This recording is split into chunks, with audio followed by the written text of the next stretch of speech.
warm welcome to TV Africa News and thank you for always joining us. This is Africa Today. My name is Najima Lima, but first are the headlines.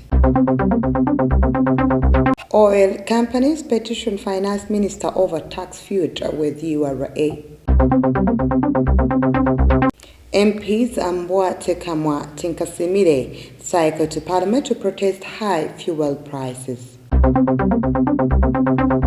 Kenya traditional cuisine gets UNESCO recognition. And in sports, hosts Cameroon advanced to AFCON 2021 quarterfinals after hard-fought win over 10-man Comoros. Over 40 oil marketing companies in Uganda through their umbrella body, the Association of Oil Marketers Uganda Limited, have petitioned the Minister of Finance, Planning and Economic Development to intervene in their tax dispute with the Uganda Revenue Authority. We have more. In their petition dated 24th January 2022, Tumatia Kasaija, the oil companies say they are unsettled by recent letters from the Uganda Revenue Authority demanding that they remit 15% withholding tax on all foreign transport payments they have incurred over the years in importing fuel into Uganda. Since 2019, the oil companies, some logistics firms and manufacturers have been fighting with the Uganda Revenue Authority on this matter, but it's only this year that the Uganda Revenue Authority has begun the widespread enforcement of this tax imposition. The oil marketers are aggrieved that the Uganda Revenue Authority is taking a position that is against the advisory opinion of the Attorney General of Uganda, who cautioned against such tax imposition. Uganda is presently experiencing fuel supply constraints because of bottlenecks arising from discontented transporters. Dennis Kakembo, managing partner at Crystal Advocates, the law firm representing the Oil Marketers Association, say that he forces the Uganda Revenue Authority demanding that all importers of goods into Uganda account for this 15% withholding tax on the foreign transport costs. He added that this will then push the incidence of this tax on Uganda's economy because the local importers will bear that tax charge, hence increasing the cost of doing business and undermining the competitiveness and productivity of the economy. The increased cost of doing business in Uganda as a result of the disputed tax imposition by the Uganda Revenue Authority will make the country a less competitive destination for foreign direct investment. The Executive Director, Civil Society Budget Advocacy Group, Julius Mukunda, has asked the government to consider external organizations more than internal organizations while estimating the National Budget Framework Paper for the financial year 2022-2023. We have more with Nalugo.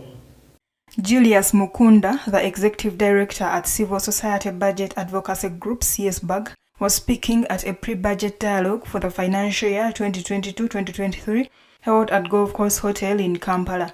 He noted that external borrowing has of late been reducing, whereas domestic borrowing has increased from 2.4 trillion to 2.8 trillion shillings, which has led to a reduction in the country's grants, hence asking government to look out more for loans outside than from inside the country.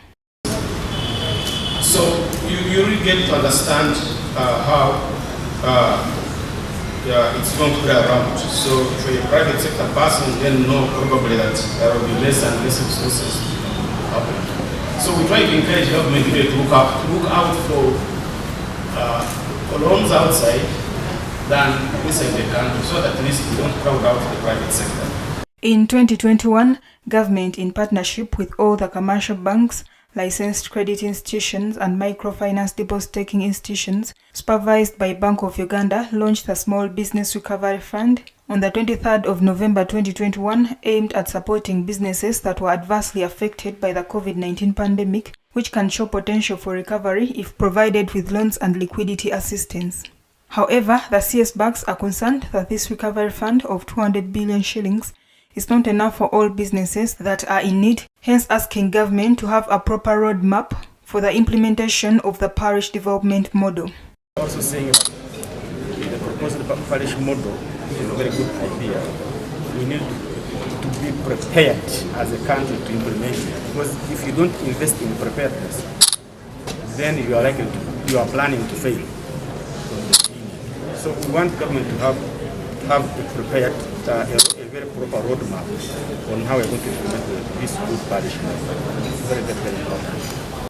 At the current rate of borrowing, Uganda is likely to have deteriorating economic growth, partly because such public borrowing adversely affects investment. There is a need for the government of Uganda to institute mechanisms to ensure efficient use of borrowed funds. Nalgo Muyingo, Africa Today.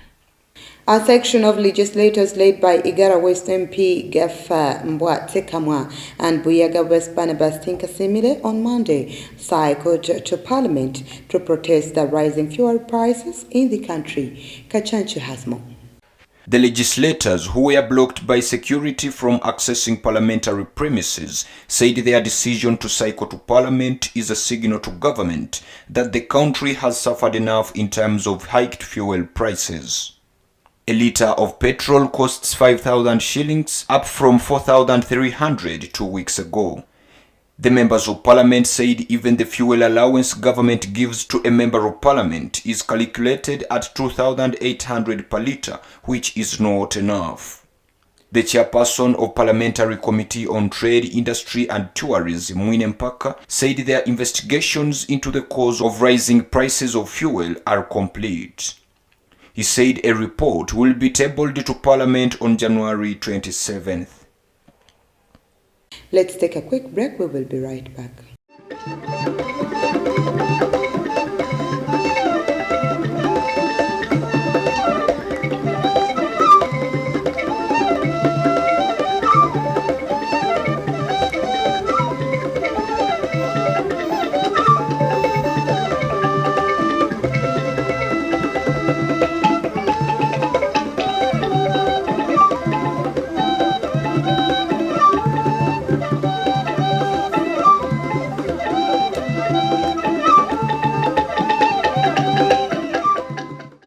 Welcome back. You're still watching TV Africa News, The Right to Know. The United Nations Educational, Scientific and Cultural Organization has recognized Kenya's traditional cuisine as one of the intangible cultural heritage that needs to be protected. Thanks to Kenyan farmers' campaigns to improve nutritional knowledge, Kenya has been selected for listing in the Register of Good Safeguarding Practices. The listing aims to protect the intangible cultural heritage, which makes people and communities distinguishable in terms of their history, nationalities, languages, ideology, and values according to UNESCO. It has taken 15 years of collaboration between scientists and communities, including school children, to earn the distinction. Back in 2007, researchers became aware of a decline in the country's food adversity. They attributed it to a change in lifestyles and the growth of less nutritional convenience foods, but also they claimed colonialists encouraged locals to look down upon their traditional sources of food. Jode Chinyanjui, a 61-year-old mixed vegetable farmer, can remember when farming practices were different. He said that in the olden days, they never sprayed traditional vegetables with pesticides, as they would grow naturally without it, adding that they only used little fertilizer and depend on rainfall for water, which is the advantage of traditional vegetables. Meat is seen as prohibitively expensive for most ordinary people, although silverfish called omena or daga from Lake Victoria is fairly cheap and becoming popular. Chickens are kept but mainly sold to cover the financial needs of the household. They are slaughtered for special occasions. Patrick Mawundo, an ethnobotanist at National Museums of Kenya and one of the researchers involved in the campaign, said that during colonial times, people grew to view traditional vegetables as inferior to other vegetables such as potato, cabbage, Swiss chard, and kale. Burundian authorities have not conducted a transparent, credible, and impartial investigation into the fire at the central prison in Gitega on December 7th, according to Human Rights Watch, estimating that several hundred prisoners may have been killed or injured. We have more. According to an official report given by Burundian Vice President Prosper Bazombaza, 38 of the 1,500 inmates died and 69 others were injured in the fire, which broke out around 4 a.m. in the dilapidated and overcrowded prison in Burundi's political capital. Louis Muje, the non-government organization's director for Central Africa, in a statement said that more than a month after the tragedy, the government has failed to provide a full and truthful account for what happened and has not treated the family members of the deceased with dignity. Human Rights Watch calls on the Burundian authorities to examine the circumstances in which it broke out and spread, the authorities' response and failure to evacuate prisoners and to accurately count and identify the dead and injured. The fire suppressed prisoners in their sleep. One prisoner interviewed by phone by Human Rights Watch said that while many of his fellow prisoners had survived in this block, in other blocks they did not wake up in time and many died. According to the authorities, the fire was caused by a short circuit. The vice president had mentioned the small die, the anarchic connections made by the prisoners to have a small plug to charge a phone, a small bulb for lighting. The central prison of Gitega, the third largest in the country, built in 1926, had already been hit in August by a fire caused officially by a short circuit without causing any casualties.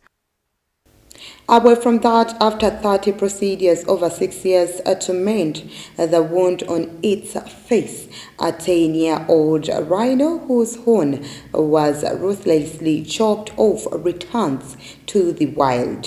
His rescuer named the bull Sehaukre, meaning God have mercy on us. We have more on this story. Called Seha for short, he was found by police stumbling near a fence in a reserve, so disfigured that he could barely hear or eat. The police called in John Marais, a wildlife veterinary who runs a charity called Saving the Survivors. The group rehabilitates rhinos that survive poaching attacks. John Marais said that after extensive surgery, Seha's sinus cavities are still exposed, creating a risk of infection. But conservationists have opted to return him to the wild, nonetheless, in hope that he will mate and help grow the dwindling population. But Seha was safely darted and released on Monday. His rescuers are keeping his exact location a secret in hopes of preventing future poaching attacks. Poachers killed at least 249 rhinos in South Africa during the first 6 months of 2021, 83 more than in the first half of 2022. Full year numbers aren't available yet, but 24 were killed in just 2 weeks of December. The animals are slaughtered for their horns, which are smuggled into Asia where they are highly priced for traditional and medicinal purposes. Burkina Faso's army said on Monday that it had ousted President Roch Kabore, suspended the constitution, dissolved the government and the National Assembly, and closed the country's borders. We have more. The announcement cited deterioration of security situation and what the army described as Kabore's inability to unite the West African nation and effectively respond to challenges, which include an Islamist insurgency. Signed by Lieutenant Colonel Paul Henry Sandoago Damiba and read by another officer on state television, the announcement said the takeover had been carried out without violence and that those detained were at a secure location.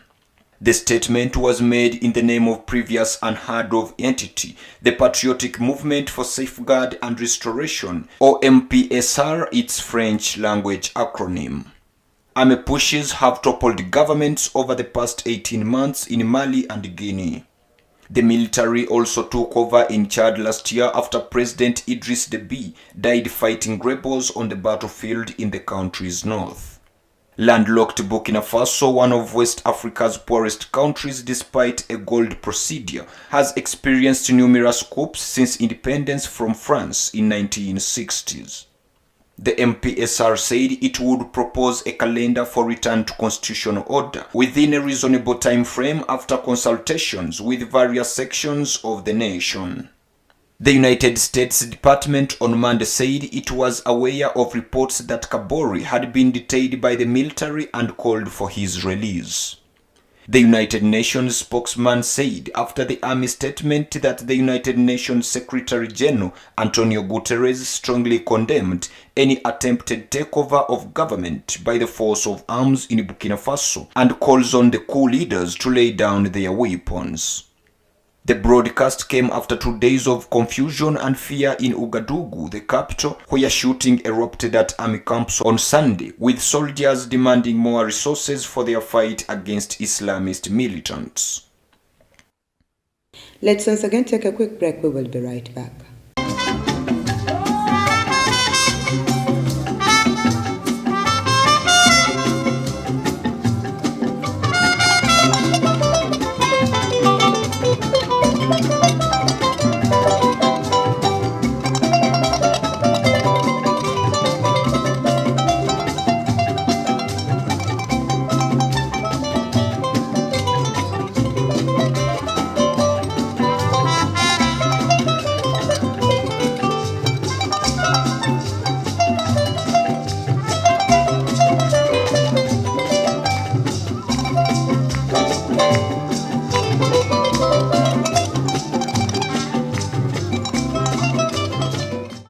Welcome back. You're still watching TV Africa News, The Right to Know. In our business news today, on Saturday, Nigerian businessman Aliko Dangote and Akinwumi Adesina, the chief of the African Development Bank, both toured the Nigerian Greenfield crude oil refinery and said that his new refinery will start processing crude oil in 2022. Dangote announced that the plant will begin operations by the third quarter of 2022.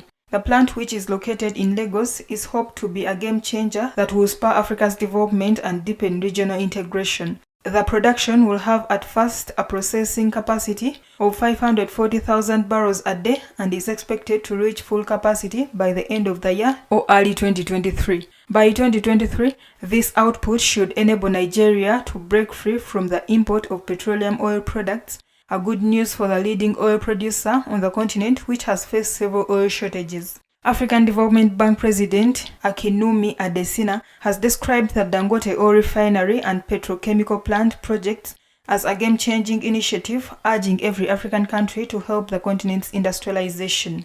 Aliko Dangote is Africa's richest man according to the Bloomberg Billionaires Index.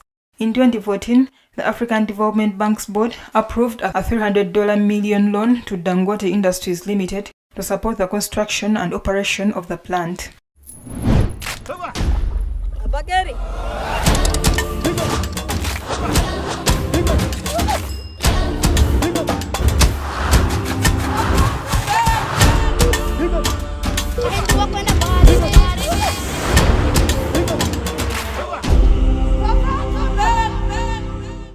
In our health news today, the Minister of Trade, Industry and Cooperative, Francis Mwebesa, has declared 195 new standards compulsory. The minister said this is in accordance with the Uganda National Bureau of Standards Act Cap 327, Section 18, Subsection 1A, and on recommendation of the National Standards Council.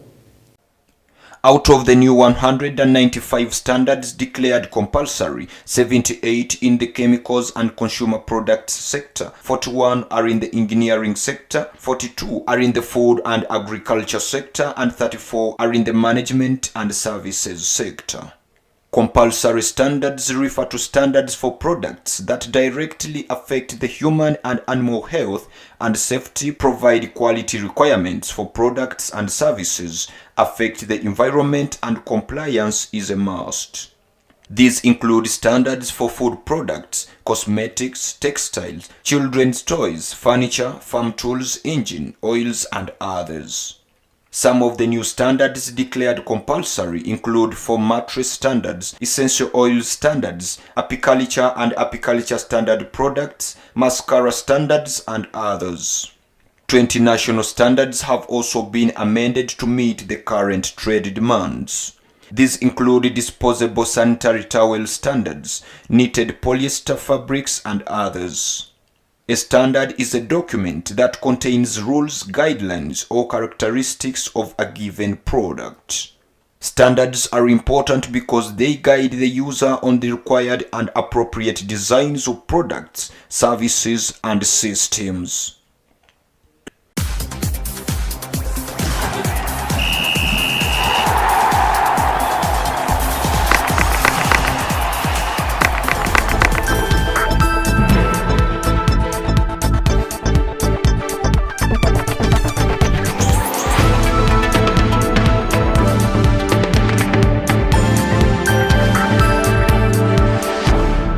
And in sports, AFCON 2021 host country Cameroon advanced to the tournament quarterfinals with a spirited 2-1 win over 10-man Comoros at the Olembe Stadium in Yaoundé on Monday night. Kachanchu reports. The Colacans started the game on a sour note with a recognized goalkeeper as they started an outfield player, Chaka Al-Hadhour, in between the posts since two of their goalkeepers had contracted COVID-19 and the third one was sidelined with injuries. They further suffered a setback with the 7th minute dismissal of Captain Najim Abdou for a reckless challenge on Mwaminga Maleu following a VAR check. Kalotoko Ekambi, a Lion forward, gave the domitable Lions the lead on the half-hour mark. Ngamalau picked out an unmarked Abubakar inside the box and he squared the ball for Ekambi, who found the bottom left corner of the net from 14 yards out. Abubakar had the ball in the back of the net on 65 minutes after converting Toko Ekamba's low cross from the left, but the offside flag had already been raised. Abubakar eventually got his goal 20 minutes from time as he easily beat Al-Hadhour at close range after being played in by Martin Hongla. This was his 6th goal of the championships in 4 matches played thus far. Nchangma pulled back a goal for the Islanders after a well-hipped-in free kick into the top left corner of the net from 35 yards. That was the news, so thank you for always keeping it TV Africa. Please do stay tuned for more programming coming your way.